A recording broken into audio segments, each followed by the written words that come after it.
Welcome back to A Word with Tom Merritt. I'm Tom Merritt, and as those of you who've listened to others of these episodes know, there's no end to people out there telling you what to think, and some of them are worth listening to, but there is no chance for all of us to be experts or listen to every expert out there. We have to take shortcuts. We have to filter information. And how you decide what to bring into your brain, what shortcuts you take in order to make decisions and operate in a world that has never been richer with information is the subject of this show. I've been having these kinds of conversations my whole life. I used to sit in the front room of my grandpa Carl's house. We'd talk about the news of the day and try to make sense of it. And then I'd go over to my grandma Roxy's front room and we'd talk about the stories of her life, which taught me about how life works. So I got a lot of different ways of looking at the world. I've had great conversations my whole life, and it was training me for this show right here. Welcome to the front room, Brian Ibbott. Thank you so much, Tom. It's great to be here. I don't know if I can follow Carl and Roxy. They're pretty great people. They are. Yeah, sounds like it. Yes. But I shouldn't joke like this, but it's the way I deal with grief and mourning. You're alive, so so I've got one leg up on them. Yeah. Yeah, yes, at least. I deal with it that way too. Exactly. Brian Ibbott, of course, longtime podcaster, host of Coverville, creator and host of America's Next Top Podcaster, regular co-host of The Morning Stream with Scott Johnson. I don't know why I said regular. I'm a regular sometimes regular. Yeah, sometimes, I was going to say, we all have those days where something just doesn't sit right. So. For sure. Yeah. But you've been podcasting since when? 2004, September 2004 was the first episode of Coverville. That was the first show that I did. And it was just barely after the term was coined. That summer, we were calling them MP3 blogs. Mm-hmm. We were, downloading them and manually copying them to iPods and things like that. It was, we kind of, a lot of us back then started out with daily source code and Adam Curry, that old MTV guy, Adam Curry, and his process for getting the software written that would automatically go to somebody's blog, download an MP3 file, and then put it into their iTunes so that it would automatically be transferred to their iPod the next time they synchronized. I mean, a lot of people don't know that is the history of the word podcasting, is that it was a way to cast it from a blog to your pod. To your iPod. To your iPod. Yeah. I can't say pod. To your pod. I want to get back to your roots in podcasting, but how do you feel about people calling podcast episodes pods? I don't like it. I don't like it at all. Yeah. No, pods are what peas come in. Get off my lawn. That's right. Exactly. I've been podcasting since 2004. For goodness sake. Right. I'm not even sure that I've accepted VOD. It hurts when I say it. Yeah. Yeah. That one's old though. I remember it is old, vodcast like early on, 2005, 2006. Right, because it's not a derivative of podcasting. It is video on demand. It's although it was absolutely a derivative of podcasting when it was going. Was it really? Okay. Yeah. I always just attributed it to being video on demand. It was both. It was people like, well, what do you call a video podcast? So many podcasts were audio. Right, and who knows who? I'm sure somebody can figure out who, but I remember vodcast referring to a podcast that was video because you had the iPod with video. Okay. And it was like, well, it means video on demand, but also it rhymes with podcast. So it's the perfect name. Like most of these things, it wasn't like someone said, and therefore here's the plan. It just sort of happened, right? Right. Here, I'm going to map out the next 10 years of what everything's going to be called, and it'll all make sense and it'll never change. The name of this show came on a conversation I'd had with Justin Robert Young on the phone. I had a conversation about this kind of show multiple times, brainstorming like, I kind of want to, and he wasn't the only one, but on that particular call, I was trying to come up with a name, and Justin said something about like having a word or the word. I don't remember what he said. I don't remember if he was the one who said a word with Tom Merritt or if I took it and added the Tom Merritt to it. It's lost in time, but that's how that stuff happens. It's just a collaboration. You're bouncing things around. Wait, you were having a conversation with Justin Robert Young, and it wasn't a podcast. It wasn't being recorded that we can always go and reference. It's content, man. I should learn from Richard Nixon and record all of my conversations. Right. Yes. He's a great example of why you should do that. Yeah. Absolutely. A fine, a president. We can always trust our presidents. That's right. Going back to the early days of podcasting, you were saying, podcasting already existed. It just didn't have that name. People were recording things and distributing them on the internet. And what Adam Curry accelerated was consumption. He made it easy for us to get them, right? Yeah, it was the process of getting them to it wasn't even like, any MP3 device. No, it was a very specific. He was working on code that would transfer it from a blog to a very specific device, the iPod. Who cares about the creative jukebox or the creative Nomad, what else. Or the other Nomad. I'm trying to remember what else was around back there. I had the Nomad back then. I'm trying to remember what. Yeah, did you? Is that the one that looked like a little Toblerone? Like it was a little triangular. Yeah, it was. Okay. Yeah, it was. It I have was, one of those somewhere it was long and thin and Toblerone-ish. Just didn't have the segments. Right. Yes. Unless the show that you downloaded to it had the segments, and then then it had the segments. Yeah. No, it was the Rio. That was the other one. Oh, the Diamond Rio. Rio. Yeah. Yeah. Okay. I'm trying to remember. For some reason, I hear that, and I think it's also a country music band, but it's not, is it? The Diamond Rio. It might be. It might also be a country band. You would know. You host the show about music. Yeah, that's an area though that I don't know much about. I always assume this is going to the heart of the show. I always assume. By the way, yes, Diamond Rio. It was a Diamond Rio. Okay, wonderful country band. It is. They're a country band as well. An MP3 player. It is both. Oh, which came first? I'd love to know. Like, did they start, getting frustrated that all of a sudden Diamond Rio, the country band, started in 1982. Okay, all right. Yeah. So they definitely had a lock on the name. Boy, But one of the things, one of the shortcuts I take when I think about things is I assume everything exists. Yeah. Right. Yeah. I don't assume my idea is the first. I assume like, oh yeah, no, absolutely. So as soon as you said sounds like a country band, I'm like, yeah, it does. I don't remember if it is or not. I'm going to assume it is. Yeah. The trick was just remembering which came first. So wow, there you go. But yeah, so if you had put it this way, if you had started Coverville like a year earlier, you wouldn't be one of the first podcasters. Right. Yeah, exactly. No, you really had to, you had to wait for the flag to be planted and then come after there and say, all right, I'm a podcaster, everybody. And now there's podcasting and I do this thing called a podcast. People who were just found a way to distribute their audio before Daily Source Code came around didn't want to switch to a new thing because they'd worked so hard to try to figure out how to do it. They've already established, they've recorded their audio, they put it up on their blog, and they said, why do I need to do anything beyond this?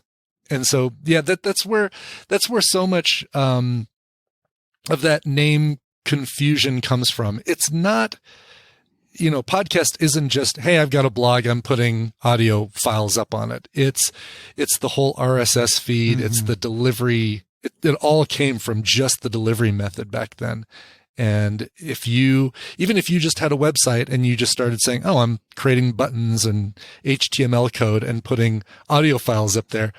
No, not a podcast, because it was the method, the technology to copy it from that site to an iPod didn't exist. And I feel like that's what really opened it up was, even though that's not nearly as easy as now where you have an app and you just search, but it finally made it so you didn't have to work so hard if you wanted to get a show. You could just use, Lemon, what was it? iPodder. So there was iPodder X. There was one, the Lemon Pod. I think iPodder X maybe became Lemon. I think so. Their logo was a lemon before they became Lemon. Right. But you would just get one of these files, you'd point it at a folder, and then the RSS feed would automatically download the MP3. You'd have to manually run iPodder X or whatever you were using. Right. And have your MP3 player plugged in, which to today's kids, they're like, wait a minute, that sounds like a lot of steps. Back then it was fewer steps. Yeah, it really was. It felt like fewer steps than you would have to do.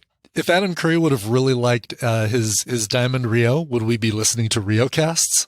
I wonder. Or if Diamond Rio, or Nomad casts, if Diamond Rio or Creative Nomad had been the more popular choice, right? We would be, exactly. because I think I don't mean to speak for Adam, but I'm going to guess he picked iPod because it was so popular. Yeah, for sure. And that was the thing that he could write code for or work with other people to write code for. If you want to reach the largest number of people, you start with the one that has the largest install base.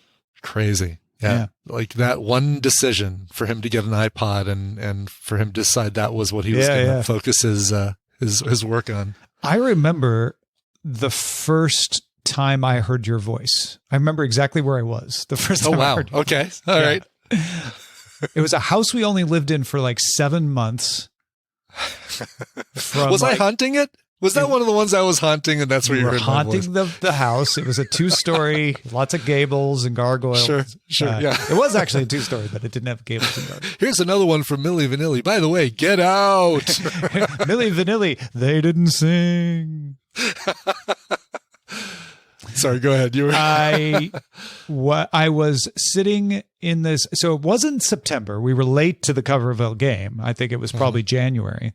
Okay. We were sitting in our kitchen, and our kitchen had this like cool diner booth in it. Okay, like a breakfast nook. Yeah, like a breakfast nook, but with like comfy seats. Like red vinyl or some vinyl padding. Yeah, kind of seats. Yeah, totally like nice. A light blue vinyl padding. And Eileen was sitting on her laptop, and I was sitting on we were sitting across from each other. I don't remember if we were even having breakfast or just sitting there. And she started playing this show that had all these covers. And I was like, "What is that?" She's like, "Oh, it's this podcast I discovered called Coverville." So it was less than a year old, and I was like, "Wow, that's cool. I'm gonna have to subscribe to that." And she said, "No, it's my thing. You can't have it." No, she didn't really say that. So I have Eileen to thank. Oh, that's great. Yeah, I love it. Yeah. Oh. At the time, I was listeing to. I subscribed to that. I subscribed to my own show eventually that we started at CNET 2005. I subscribed to Drive Time.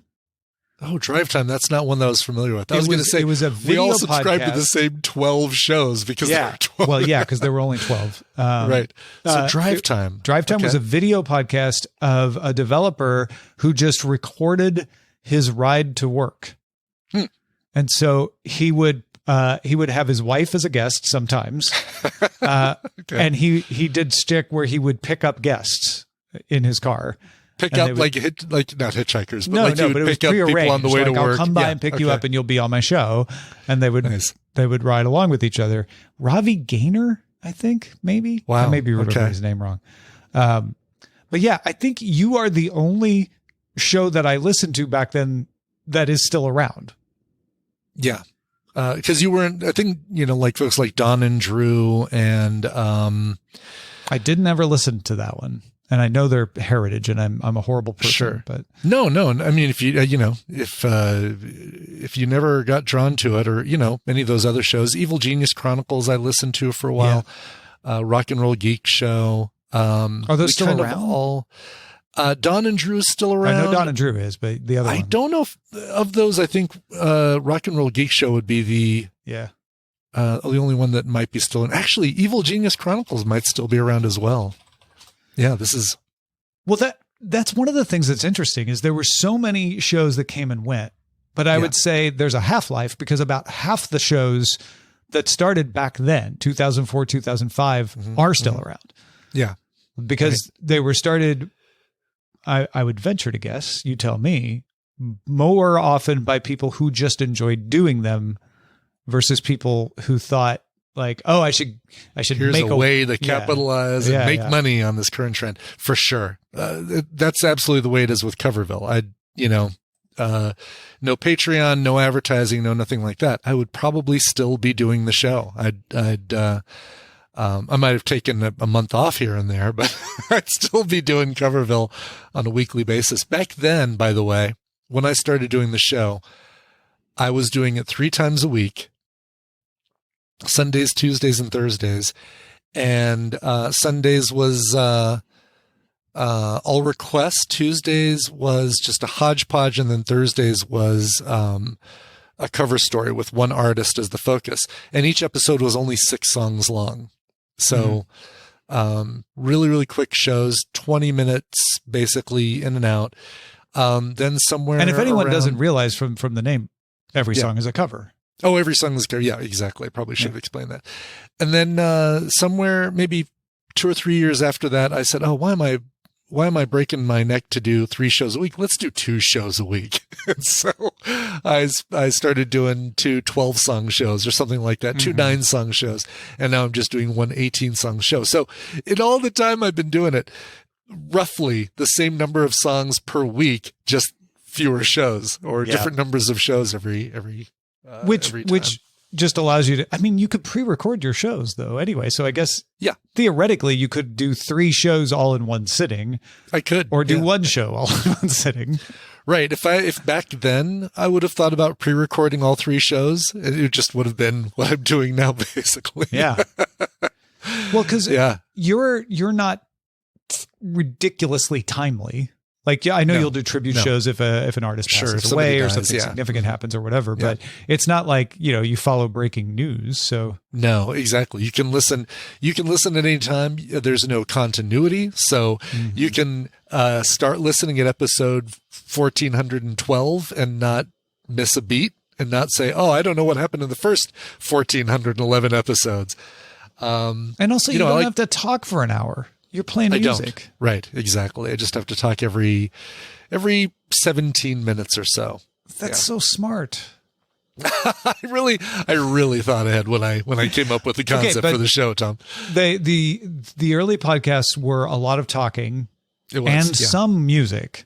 There were more music podcasts back then, I think, than there are now, honestly. There were because of copyright issues. How did you deal with the copyright issues? It was, let's see, it would have been 2005. No, it was still late 2004. It was within the first 20 episodes that I decided, all right, well, let's make sure I'm doing this legally. And back then, obviously, for a lot of us, it was a hobby. We would do it at night, spare time, that sort of thing. And during the day, I worked for a newspaper sales software company. And one of my jobs was to do installations in various newspapers across the country. And I had arranged some trip where I was in California going up the east side of the bay. So it was things like not the Vallejo, wrong side. Not the wrong side, but the right side. Vallejo and Vacaville and Fairfield. And so it was a whole bunch of newspapers.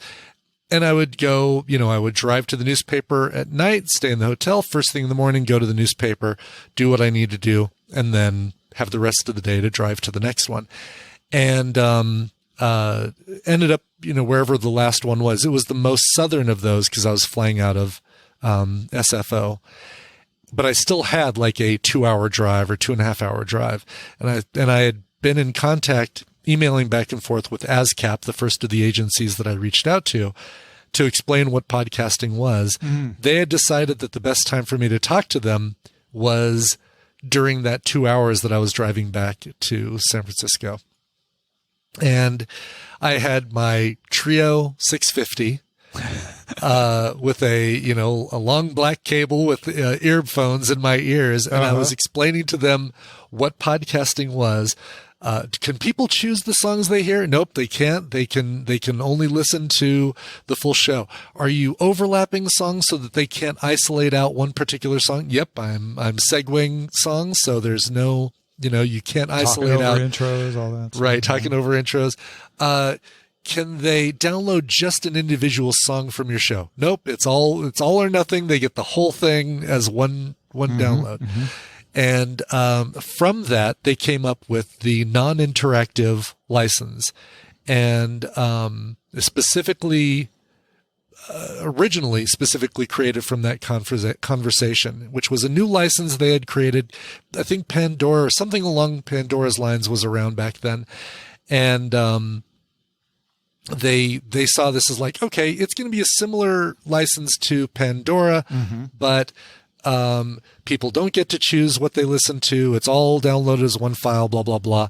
And so they came up with this new non-interactive license. You basically are responsible for the podcast music license from ASCAP. Yes, for the podcast music license for ASCAP, right. And keep in mind, ASCAP doesn't, if you buy that license, it doesn't mean, oh, great, I can play any song on my show, because ASCAP doesn't have anything to do with the mechanical rights. It's all the songwriter stuff. So when Wait, I every thought that quarter, was the mechanical.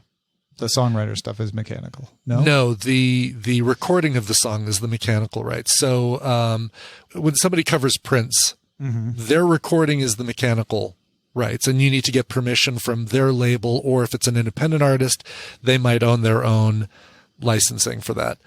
That's the mechanical rights. The songwriting license is just you playing something that features the words that Prince wrote. Right. And so when I pay ASCAP, one little chunk of my payment gets sent to Prince's estate. And is ASCAP and BMI, are they same? They're together, right? They're together. They're same industry, and CSAC. So those are your three. Because when I was in radio in the 80s, we would once a year have to do the ASCAP BMI log. Yes. Where we had to separately, we couldn't just hand over our own log. We had to separately write down every song we played and the composers. Right. Yep. Right. Not the artists that sang it. Not the artists. They didn't care about what artists sang it. Who were the composers? Right. So we're looking at 45s going like, who wrote this one? All right. Man, what a pain in the butt. Fortunately, they have things that can parse it out. And did you back then have to look up and say, oh, okay, well, the Beatles are on BMI, but this, and I'm not insinuating that you did this back when the Beatles were popular, or Beatles were originally around. Yeah, the Beatles weren't around yet, Brian, but right, they hadn't been established. But figuring out which band was with agency, when I would look at the Glenn Miller record, I would. Here's another one from the Andrews Sisters. Yeah, Boogie Woogie Bugle Boy. No, I remember that was like a perk that. Yeah. Either my GM or the program director was saying like, yeah, these days you don't even have to worry about looking up who, just write them all down. They'll take care of that, which was it was a big deal because you used to have to be able to, figure that out. And now these days, I do one spreadsheet. I export it out. I log every song by creating playlists in iTunes. I use the description field to list what episode they're played in, so I can now create a smart playlist that contains every episode from a quarter. I now have a list of all the songs I played, and I export that out, and it's a spreadsheet that I give to all three agencies. Yeah, and they do the same thing. They parse it out and say, oh, these are ASCAP artists, or these are BMI, or whatever. So you did it right from almost the very beginning. Almost from the beginning. Yeah. As soon as I realized there was a wrong, I started to try and figure out the way to do it right. But it's so complicated. Like you said, there's also the performance right. Right. That exactly. My stuff that stuff that the ASCAP, BMI, and CSAC is just half of it. The rest of it is the label sending me music and me saying, okay, they've sent this to me. They're approving me playing it on my show because they know who I am, what I do. And the fact that they're sending it to me means that they're granting me permission. Sometimes I'll get, an email that says, we do give you permission. And sometimes I have to ask for it. Do you have to pay an agency for that? No, right? And that would be because that's like radio. Like radio Fox. Never had to pay for the performance. They only had to pay for the writing. Exactly. Yeah. And that would be your Sound Exchange, your Harry Fox agency, and that stuff just gets ridiculously expensive. But the only label that ever, they send me stuff and I was like, all right, let's make sure, is it okay if I use this on a podcast? And they said, no, the only label ever that did that was Rhino Records, which I think is the funniest thing because they started out as the most indie garage, the record label equivalent of podcasting. Yeah, the record label equivalent of like no one else wants this genius music, but we will champion it and make it available. Yeah. Yeah. Wildman Fisher. Good enough for them, but podcasting, no. I mean, Dr. Demento was majority Rhino Records. Yeah, it really was. And Yeah. it's funny you bring that up because I was thinking about that earlier. That was my first pseudo podcasting experience. It was syndicated here on Q103 on Sunday nights at 8:00. And I would get a fresh Maxell cassette, unwrap it, put it in my boombox, and record the whole show. So I basically could offset and listen to it when I wanted to listen to it, like a podcast. That was how we did it back then, kids. You wanted to listen to America's Top 40 with Casey Kasem. You recorded it on your cassette and listened to it later at your own time. And, I have so many cassettes. I don't know if they're even playable anymore. I want to go check it out. That are just recordings off the radio, right? Where you hear the DJ, KHTR 103.3 at the beginning. Here's Madonna. I'd even argue that most people who recorded radio stations like that secretly wanted to be a DJ. I bet there's a like the index on that graph has got to be so high. Is that why you did Coverville? I was going to ask you why you decided to start Coverville instead of some other podcast, because I assume you're technologically forward. You were doing software installations and that sort of thing. I get why you would be interested in podcasting at all, but why Coverville? It was basically getting to hear the short answer is I wanted to create the show that I'd always wanted to hear. Mm-hmm. But it really came from nights when, we'd have friends over and, we're sitting in our living room, maybe having wine or beer or something like that. And I had just gone to Tower Records the week before and I'd found some, great, import CD singles by Erasure or Tears for Fears or something like that. And there was this great B-side on the CD single of Tears for Fears doing Ashes to Ashes by David Bowie. And I would say, oh, you got to listen to this. Let me know when you finally figure out what it is. Uh-huh. And I'd play it and you'd watch them listening and you'd see that moment that the light turns on. They're like, oh, wow, this is Ashes to Ashes, or this is, the Manic Monday, or this is something along those lines. And those were those connections that I always enjoyed being the catalyst of. Mm-hmm. And so getting to do a show like that where I could say, if I could do Coverville and not front announce anything and just say, all right, somehow let me know when you figure out what song this is, then it'd be perfect. But, you could do that on Twitch. Oh wait, I could do it. Oh yeah, no, not so much. Not so much with the music licensing. That's where that whole thing started. I tried doing the wedding DJ thing for a little while in the 90s, and you don't realize, or maybe you do. Maybe I just didn't realize going into it how repetitive wedding DJing would be. You start off with the same 12 songs because these are ones that are going to get people onto that dance floor. And people at those weddings would come up and they think they're being so clever, like requesting something. It would be, oh, look, I want you to play Forever and Ever Amen by, and I can't remember who the artist is, but thinking that, no, somebody newer than that. It was Waylon Jennings. Forever. That's the one. George Strait? George Strait. I think that might be it. I bet it is George Strait. Yeah. And they think they're being so off the wall with this request. And it's like, I just look on the sheet and say, oh, okay, yeah, I'll get that on for you. Meanwhile, it's the fourth next song that I may be playing anyway, because it's part of the script. Amos, our producer, confirms it is George Strait. It is indeed George Strait. Yeah. Like Diamond Rio, an area of my music knowledge that is vague at best. Well, I totally know what you're talking about, both because I DJ'd dances in college. Okay. So yeah. I think if I really sat down and thought about it, I could tell you the 10 songs that you got to in the middle of the dance that were like, okay, now we need to pull, because you didn't want to start coming hot on a student dance. You wanted to give people time to get warmed up and have a few beers and everything. Sure. And then then you'd hit Shake a Tail Feather, like really? Yeah. All the things that brought people out to the dance floor.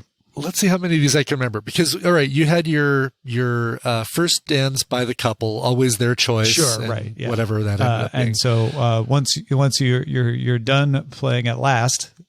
Right. Right. Yep. And then you've got the father-daughter dance, usually daddy's little girl or whatever. Mother-son dance, sometimes unforgettable, Nat King Cole or something along those lines. The whole wedding party dance, celebrate, or we are family, Cool in the Gang or Sister Sledge, something like that. Then you'd roll into, what was it called? It was something on 45, Classics on 45. And it was one of those things. Stars on? Kids. It was the one that was classical music. And it was Hooked on Classics. Hooked on Classics. That's it. And it was your da da da da da da da da da da. Speaking of right, Glenn Miller, right? Not classical music, but it did start. Not with classical music, but it would be these little 12-second snippets, and that would be your snowball dance. That's how you'd get everybody out on the floor.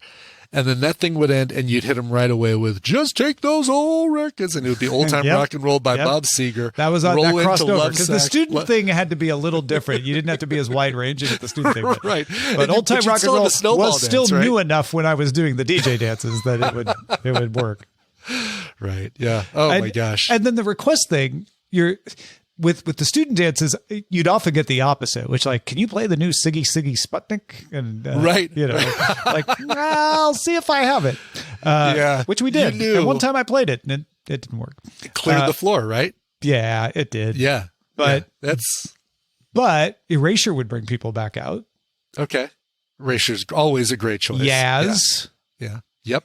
Speaking upstairs of Vince at Eric's. Clark. Yep. But when I was DJing on radio, the requests were exactly what you were talking about at the wedding, which was you would get someone calling and saying, "Can you play the song that is 3 down on the list of songs you're already Can you play the song that's currently in heavy rotation?" Yeah.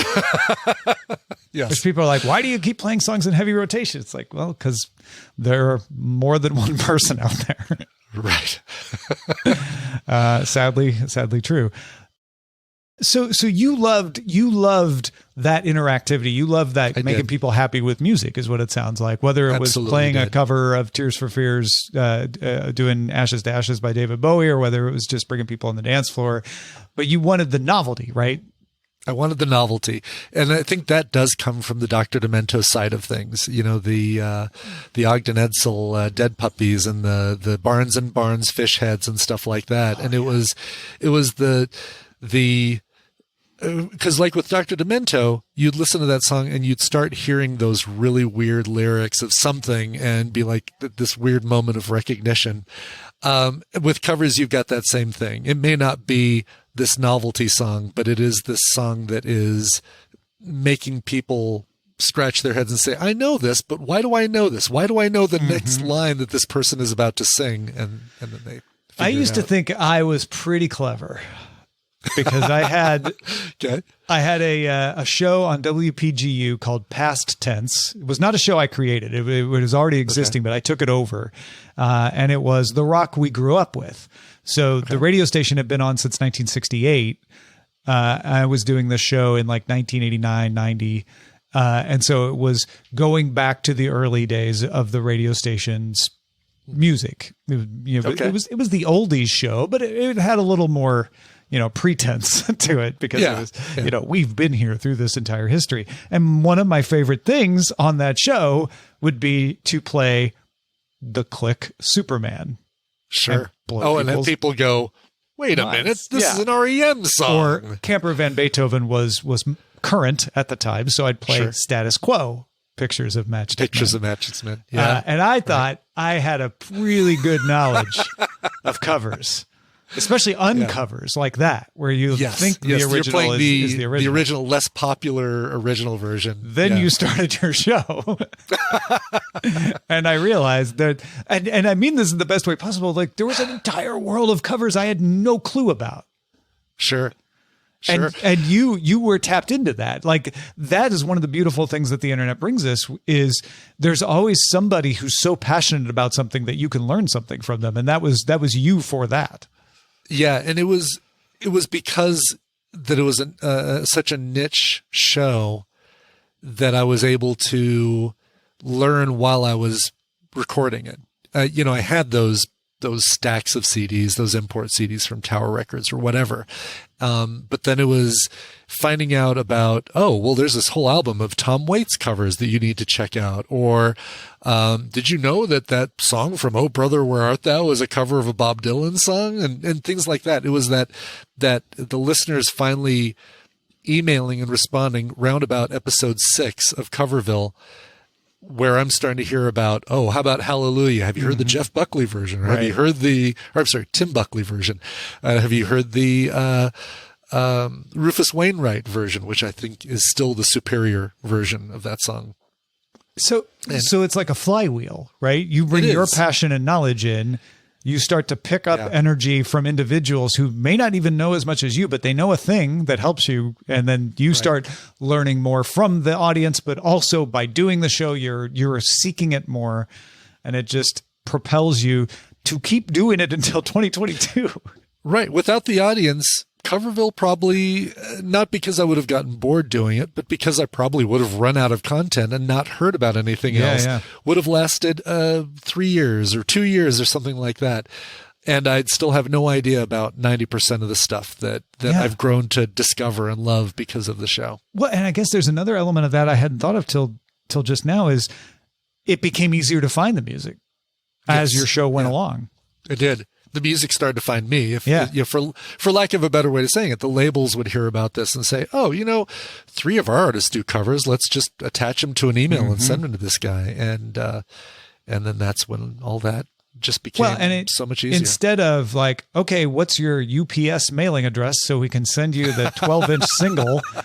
Right. They just still got that. They just gave you a digigal file, right? So much easier. Yeah. For a while though, it was much easier for the labels to send me a CD. So I have a big, it looks like a giant Halliburton box full of CDs from labels before they started just doing. Does anybody still do that?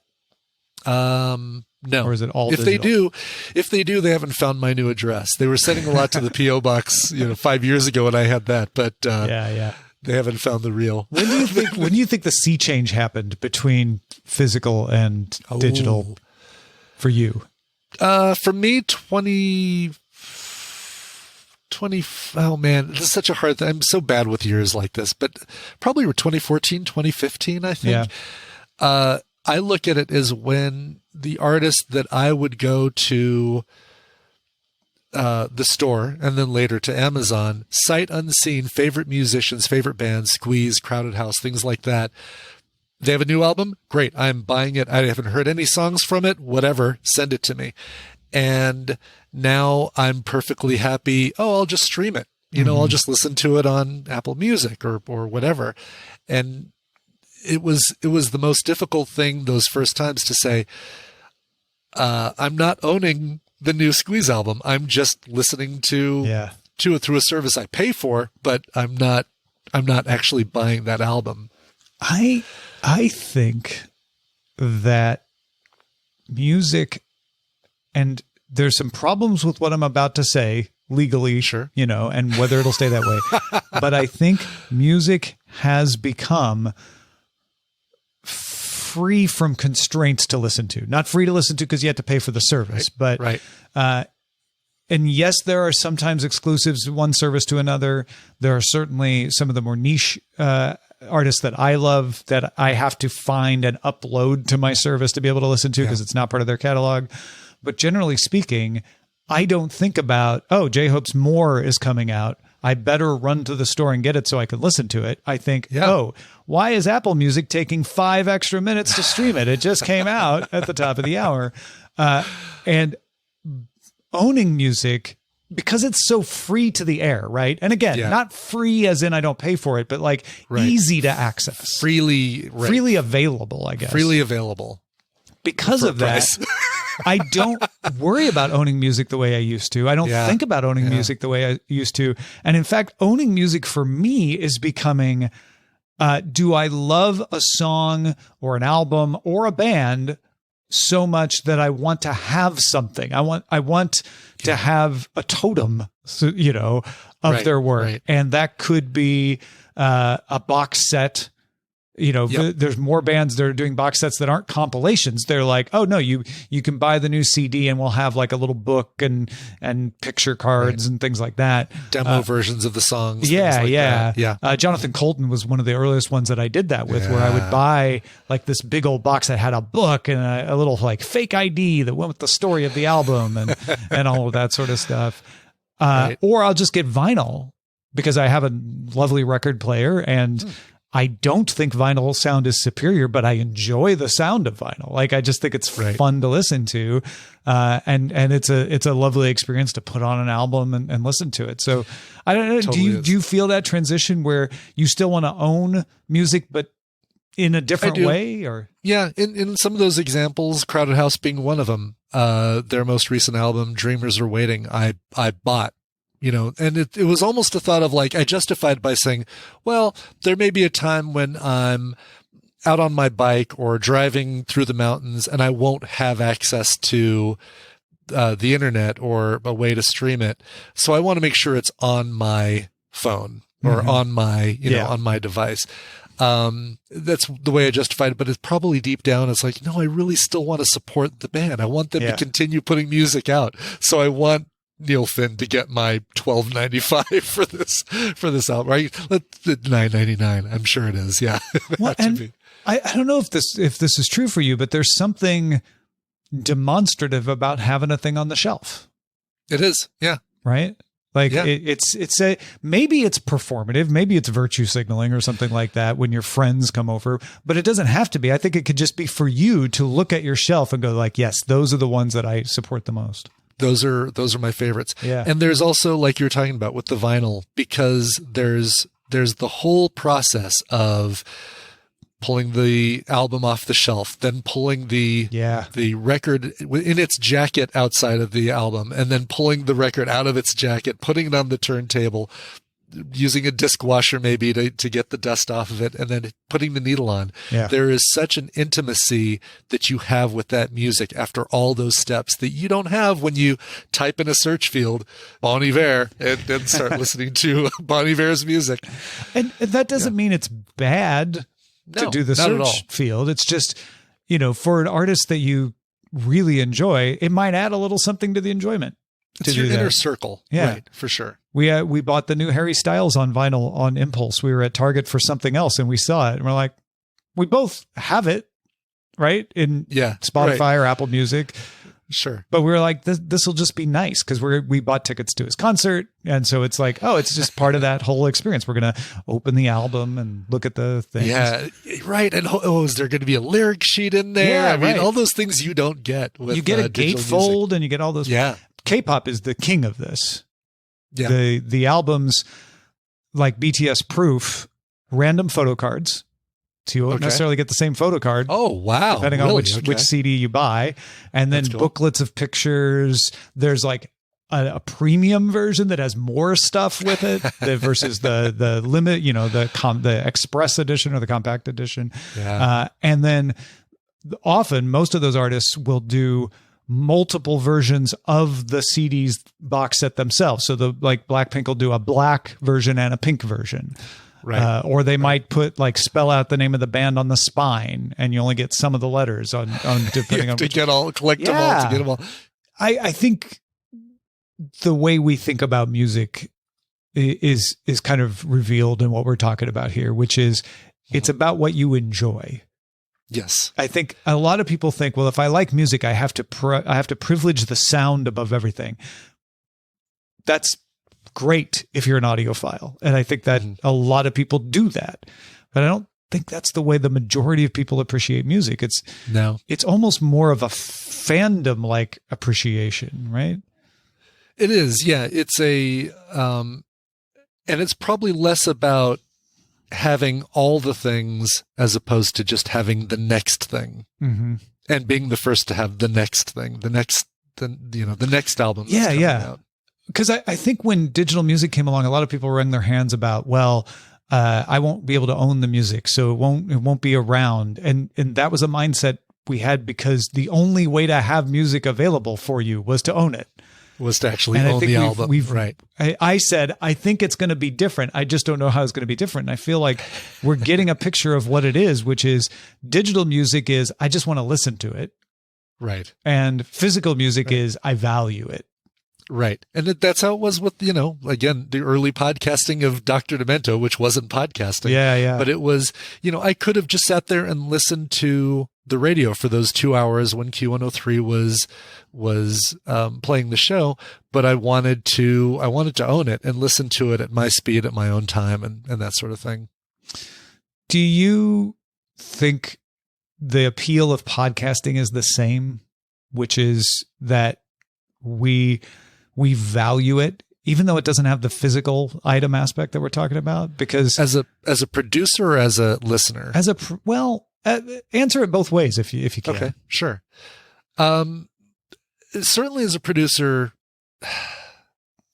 well, all right, that is going to depend on who you're asking, because it's just as and you hear the passion of us talking about our music and the songs and the albums we like and that sort of thing. That is what created podcasting. It was Adam Curry being passionate about writing this code to get music, to get MP3 blogs into his iPod. It's the passion of me loving cover songs enough to do a whole show about it, etc. So as a podcaster, speaking for myself, for sure, it is that same passion that you had for owning the music and the stuff that you loved as it is for creating the shows about the thing you love, to teach other people about the thing you love. As a listener, is it like I think about the shows that I still listen to, that I have time to listen to and subscribe to. And, I think there is something to that, right? Because I could go online and get a lot of the content that's in some of those shows. One of them is a show about Las Vegas, but there's the personality of hearing somebody talking about it versus just going on to even a blog and reading the words that they write, that I like so much better as a podcast than I would as just the written word, reading the written word. Yeah, so I think there's two things I'd add to that. One just kind of builds on what you're saying, which is, Daily Tech News Show that I do. The criticism I have occasionally gotten, not even that frequently, but I get it, is like, well, I can just read all the tech news. And the appeal of the show has been, sure, but we do it for you. And right. It's enjoyable. Right. They tell us to hear us talk about it. Right. And I agree. Like I don't listen to podcasts for utilitarian information alone, although I get that from them. I listen because it's enjoyable to hear people. And I think there is that physical media aspect of podcasting. Not that we want to buy a box set of our favorite podcasts, but people want t-shirts. They want to go and meet the hosts if they can at an event and say hi. Right. And I really enjoy your podcast. I remember, I know I've told you the story before of going to Podcast Expo in Ontario, and you were doing a meetup with Minion Fogarty from Grammar Girl. And I was nervous to go in and say hi because I listened to Coverville. And it's funny. And it was, you were famous to me. And lots of other people there, because there were lots of people there. Yeah, I think I probably had that same thing with Minion. Like I probably was really nervous to be doing a meetup with her and actually getting to meet her, because to her, to me, she was that show I listened to, and oh my God, I'm finally getting to meet her. So yeah, it is so relative to think about all that. And of course, you and I know each other now, and it's funny to us to think about that sort of nervous interaction.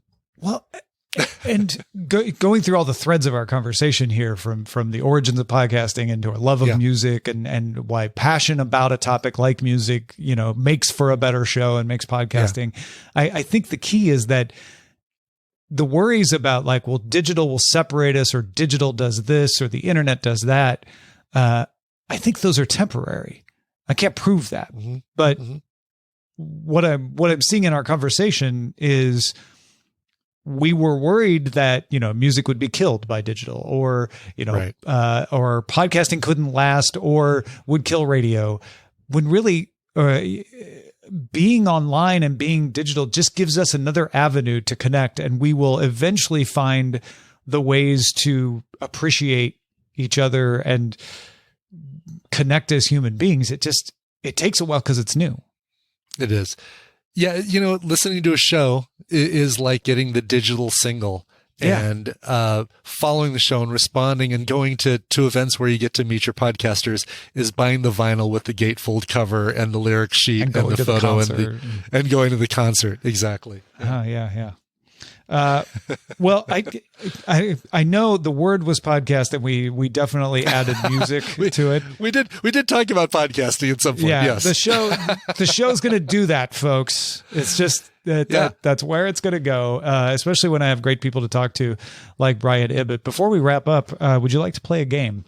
Of course, I love games. I'm big fan of. If I wasn't a DJ, I'd be a game show host. Think that if you weren't doing Coverville, do you think your next show would have been a game, like some kind of podcasting game show? It would have been, because I did try to launch a show called Musically Challenged, which was a music game show, and that took so much work. I'd be able to do it now with Patreon probably, but back then it was like, oh my God, I have to write 80 some questions every week. I can't do this. Yeah, that's a lot. Well, this game is much simpler. It's called This or That. Okay. Simply, I will present something. You'll pick this or that and tell me why. Great. I love it. All right. So the one I like to start people off with: the sound of a dot matrix or laser printer. Oh, the sound of a dot matrix. I had my TRS-80 color computer back in the day, and I remember getting my first dot matrix printer that I printed out basic programs. Line 10, begin, line 20, print, right, go to line 10. Yeah. And A string equals 5. Wait, no, but A string would be a word. What are you talking about? Yeah. That's right. And hearing the sound that thing makes is probably would be ASMR for me right now. You're very analog. I am. I totally am. Appreciation of analog. For sure. The next warm-up question: fast or slow zombies?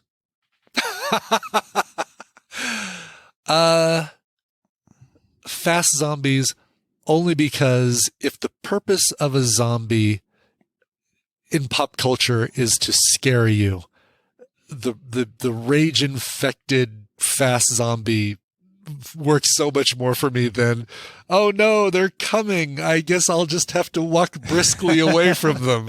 You're now the second person to say that. This demonstrates people why science needs a large sample size, because the first 3 people I asked were like, well, slow zombies, you idiot. Of course, I want to be able to get away. Why would I want a fast zombie? And you and I believe Lamar was the other one who answered this way, or no, maybe it was Annalie. I'm not remembering. We're like, no, fast zombies are much more entertaining. We're not talking about reality. We're talking about entertainment here. So for sure. Yes. Yeah. All right. These are both musical groups. Oh, good. Okay. Girl Haggerty or Space Oddity? Ooh. Wait, it has musical groups. So there's a band called Space Oddity? Yeah. Not just the David Bowie song? David Bowie covers. Oh, gotcha. Okay. And of course, Girl Haggerty does Merle Haggerty covers. How is Space Oddity spelled on the band? If I've copied it correctly, it's spelled SPACEODDITY. Oh, so just like gotcha. They don't do because there's a Zepparella, a Led Whereas Zeppelin. Girl Haggard is spelled GERLE. Perfect. Okay. Well, based on that, I think I'd go with Girl Haggerty, even though I'm way, way more of a David Bowie fan.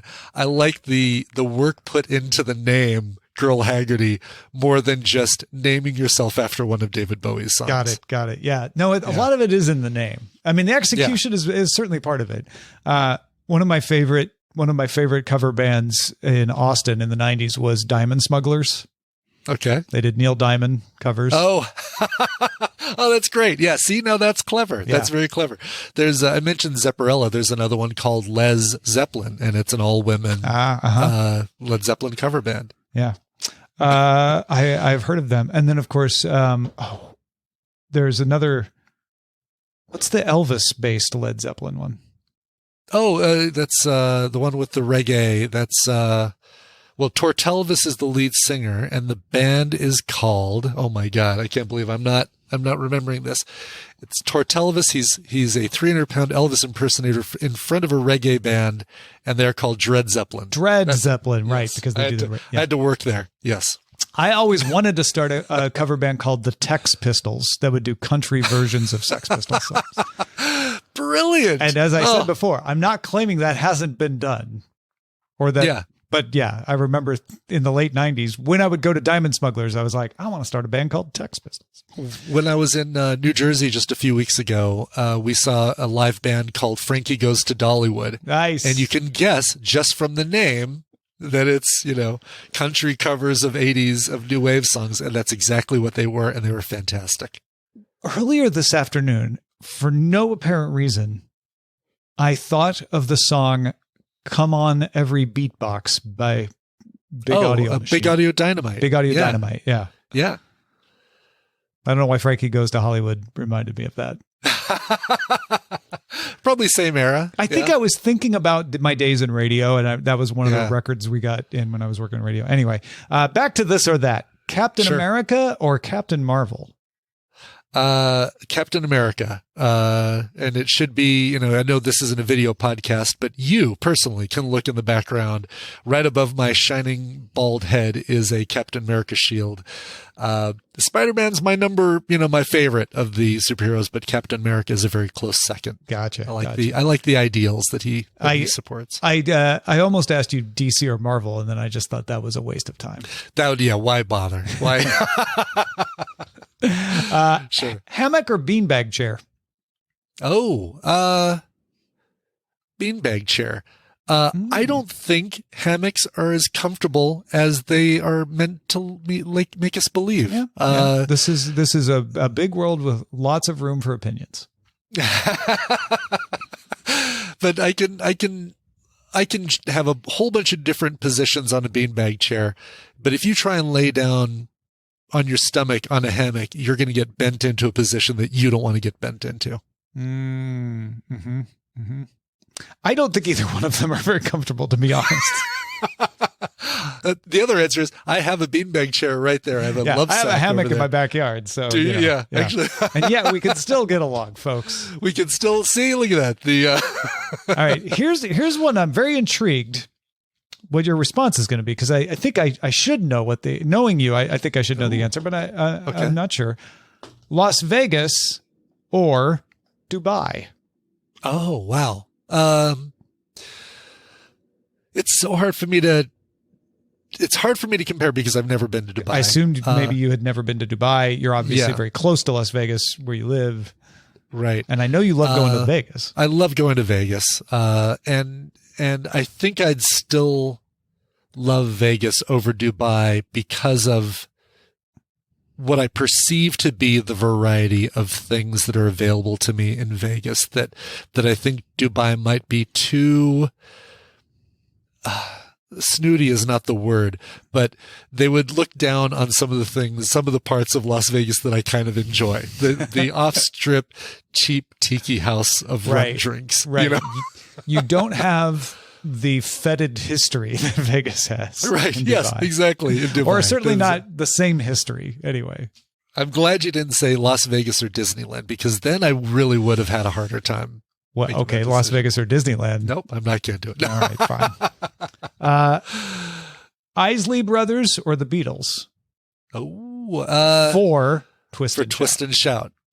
Yeah. I'm going to go Beatles because of Ferris Bueller's Day Off. And that's probably the only thing that moves the needle in that direction. But I feel like, Isley Brothers didn't have that, So when you hear that and say, oh my God, this is just so raw with the horns and the version. But when I hear the Beatles version, all I can think of is Ferris on top of the float telling Cameron that he just hasn't heard anything good today. And yeah. And that was the first time in my lifetime, and I know it wasn't the first time it had happened, but it was the first time in my lifetime that an old song recharted. Yeah. Oh, yeah. Which happens a lot more now with streaming. Way more now. But yeah, but Bohemian back then Rhapsody now has had its third resurgence from the original, from Wayne's World, and now with the biopic. Yeah, Queen's Greatest Hits is in like the top 20 albums. Right? It is. It's given Dark Side of the Moon a run for its money. And then Kate Bush running up that hill. Right. From Rocket Man, thanks to the Elton John biopic a few years ago. Yep. Ghost brought back Unchained Melody. But the Ferris bringing Twist and Shout back. Yeah, that was huge. And there was not even there wasn't even a soundtrack. There was no Ferris Bueller soundtrack to capitalize on all the great songs that were on that thing. Really, there was never a soundtrack issue. Never a soundtrack. John Hughes never. It cost too much to get Twist and Shout, and so there was never a soundtrack. And John Hughes wouldn't do the soundtrack without Twist and Shout. Yeah. And they weren't even a band. The Beatles weren't even a band at that point. Right. Right. Savory or dessert crepes? Dessert crepes. I'm a pancake guy. Like, if you give me my options for breakfast of like an omelet or pancakes, I'm almost always going to go with the sweet over the savory. Okay. Yeah. You're a sweet. That's basically what that question is: sweet or savory. Yeah. Fundamental question. The last two are fundamental: dog or cat? Sure. Oof. Cat. That's a personality test more than a right or wrong answer. Which Snow White princess am I leaning towards at the end of all this? I love my dog, and I've loved all the dogs I've had.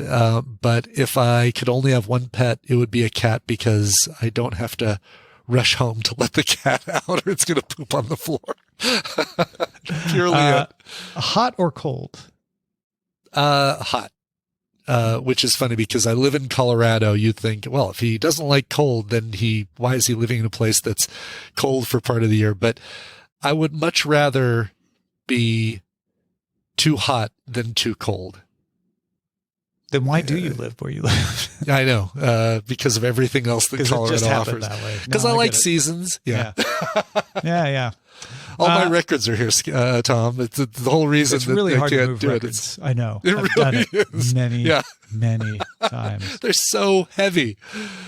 Well, Brian Ibbott, thank you so much. It was a pleasure. I'm so glad you were able to take this amount of time to chat today. We could go on and on and on. I know. So we'll have to have you back, and we'll use music as the word and talk about podcasting the whole time. There we go. Exactly. We'll see where it takes us there. Yeah, absolutely. Tom, it was an absolute pleasure. Thank you so much for having me. If folks want to follow you, where should they go? Coverville.com is the easiest place. Well, I guess follow social media. What am I talking about? Oh, Coverville.com for the podcast. Then, yeah, of course. Coverville.com for the podcast. Everything else, just type the name of your favorite social media URL and add the word Coverville/Coverville to the end.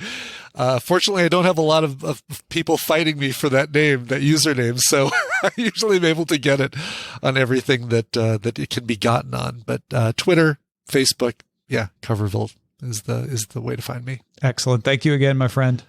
Thank you, Tom. And folks, if you want to spread the word, we have a domain name as well, awordpodcast.com. Thanks for listening, everybody. Talk to you next time.